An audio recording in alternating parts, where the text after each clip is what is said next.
Puji Tuhan. Haleluya. Puji Tuhan. Saya percaya kita ada itu karena anugerah Tuhan, karena kebaikan Tuhan yang begitu luar biasa dalam kehidupan kita. Amin. Puji Tuhan. Rise up, bangkit, bergerak, berdampak. Puji Tuhan. Pada hari ini kita akan sama-sama kembali belajar berkaitan dengan kebenaran firman Tuhan, yang dimana saya percaya bahwa firman Tuhan datang untuk menguatkan kembali kehidupan kita dalam pengiringan kita kepada Tuhan, membuat kita semakin teguh iman percaya kita kepada Tuhan. Puji Tuhan, pada hari ini kita akan sama-sama belajar berkaitan dengan kebenaran firman Tuhan yang terdapat di dalam kitab Perjanjian Baru, yang dimana kita akan lihat dalam kitab Roma pasal yang ke-6, Roma pasal 6 ayat yang ke-13. Saya akan bacakan di sini Roma pasal 6 ayat yang ke-13. Dan janganlah kamu menyerahkan anggota-anggota tubuhmu kepada dosa untuk dipakai sebagai senjata kelaliman, tetapi serahkanlah dirimu kepada Allah sebagai orang-orang yang dahulu mati, tetapi yang sekarang hidup, dan serahkanlah anggota-anggota tubuhmu kepada Allah untuk menjadi senjata kebenaran. Puji Tuhan, sedikit latar belakang berkaitan dengan ayat yang telah kita baca, firman Tuhan yang telah kita dengar bersama, yang dimana Paulus pada saat itu menuliskan suratnya kepada jemaat yang ada di Roma. Jemaat yang ada di Roma, yang pada saat itu Paulus, walaupun tidak bersama-sama dengan jemaat yang ada di Roma, dia mengirimkan suratnya. Dia menyampaikan suratnya yang dimana di dalam suratnya ini berisi berkaitan dengan kebenaran firman Tuhan. Kalau kita mundur terlebih dahulu, pada pasal 1 sampai pasal 5, Paulus membahas tentang berkaitan dengan dibenarkan oleh iman. Jadi dalam pasal 1 sampai 5, Paulus membahas tentang dibenarkan oleh iman. Nah, dalam pasal 6 ini Paulus ingin menekankan dan menjelaskan berkaitan dengan apa? Dengan pembenaran itu ternyata bukan hanya berkaitan dengan iman saja, melainkan harus diikuti dengan pengudusan hidup atau melakukan kehendak Tuhan. Nah, yang menjadi masalah pada waktu itu adalah timbulnya pemikiran kepada jemaat yang ada di Roma bahwa karena kita telah diselamatkan oleh kasih karunia, oleh iman, sehingga berarti kita bebas berbuat dosa. Timbul pemikiran akan hal itu. Karena kita telah diselamatkan sehingga kita bebas berbuat dosa. Nah, sehingga untuk menjelaskan akan hal itu, untuk mencerahkan akan hal itu, Paulus menyampaikan lewat suratnya ini untuk menjelaskan bahwa tubuh kita itu harus kudus dan hidup dalam kebenaran, menjauhkan diri dari dosa. Karena kita telah dibenarkan oleh iman dan kita juga harus menjaga kekudusan kita. Nah, kita akan melihat dan kita akan pelajari bersama berkaitan dengan hal ini. Hal yang bisa kita pelajari dalam ayat ini, dalam pasal yang kita telah baca, yaitu apa? Yaitu bahwa tubuh kita ternyata merupakan alat atau senjata untuk melakukan suatu hal. Kita akan berfokus di ayat yang ke-13. Tubuh kita digunakan juga sebagai alat atau senjata, yang dimana tujuan sebagai senjata ini dia bisa dua. Bisa sebagai senjata di dalam kebenaran, bisa senjata di dalam dosa, atau bisa dikatakan senjata yang salah. Namun kalau kita perhatikan di ayat 13 ini, pasal 6 ayat 13, Paulus menekankan bahwa kita harus menyerahkan tubuh kita menjadi senjatanya Allah, senjata di dalam kebenaran. Sehingga kita akan lihat dan perhatikan, ada hal-hal yang bisa kita pelajari bersama berkaitan dengan hal ini. Ada hal istimewa yang kita akan pelajari berkaitan dengan hal ini. Yaitu apa? Tubuh adalah senjata. Tubuh adalah senjata. Nah, kita akan perhatikan yang pertama. Tubuh adalah senjata, sehingga jangan biarkan tubuh menjadi senjata yang salah. Kalau kita perhatikan di ayat yang ke-13 bagian A, di sana berkata bahwa janganlah kamu menyerahkan anggota-anggota tubuhmu kepada dosa. Firman Tuhan datang kepada jemaat yang ada di Roma dan kepada kita semua bahwa apa? Jangan kita gunakan tubuh kita sebagai senjata dosa. Jangan kita biarkan tubuh kita menjadi senjata yang salah. Tubuh ini, sebagai senjata bisa menjadi alat dosa. Juga bisa dikuasai oleh hal-hal yang tidak benar. Kenapa? Karena di dalam tubuh kita masih terdapat yang namanya hawa nafsu. Yang dalam tubuh kita masih terdapat yang namanya kedagingan.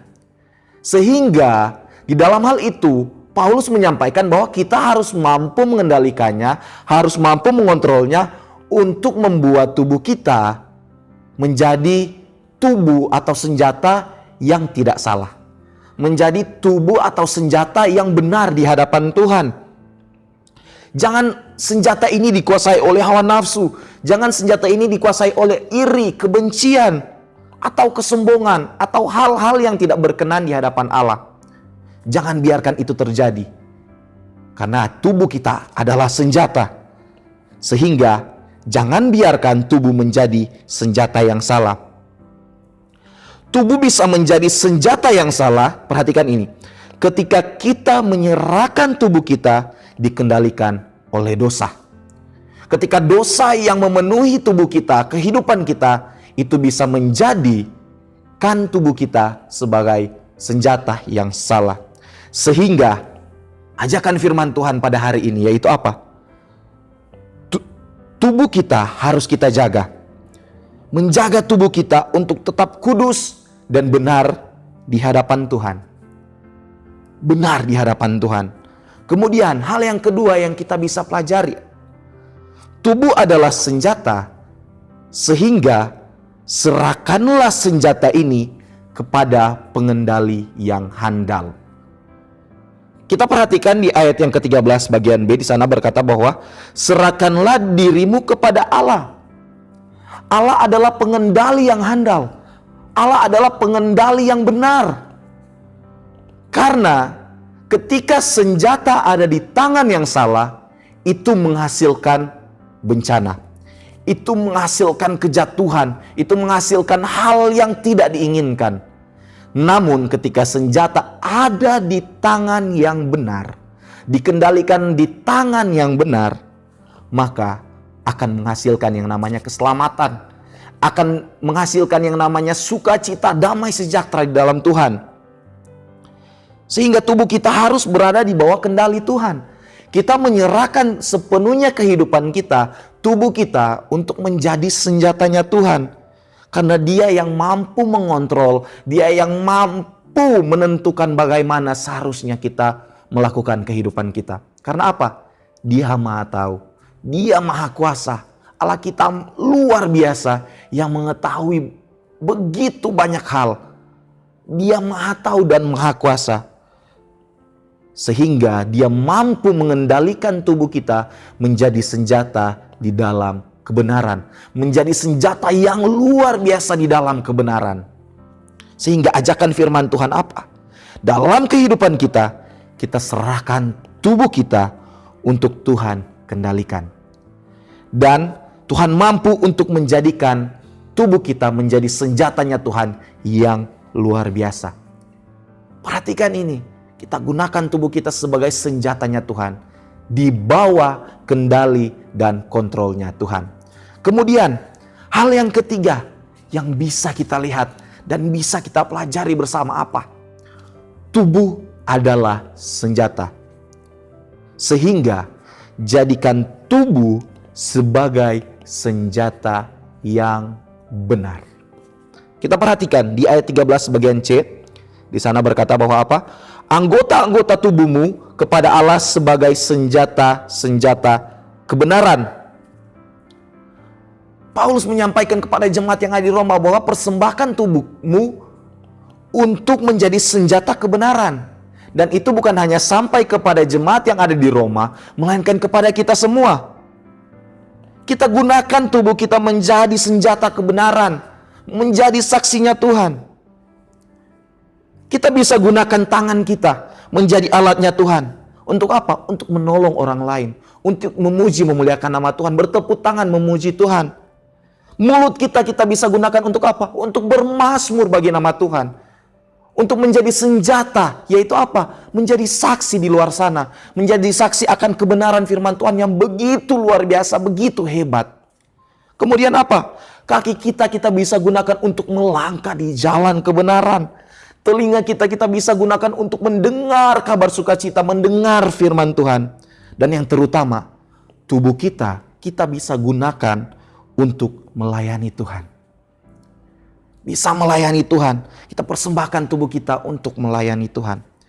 Sehingga firman Tuhan datang untuk mengajak kita semua pada hari ini. Untuk apa?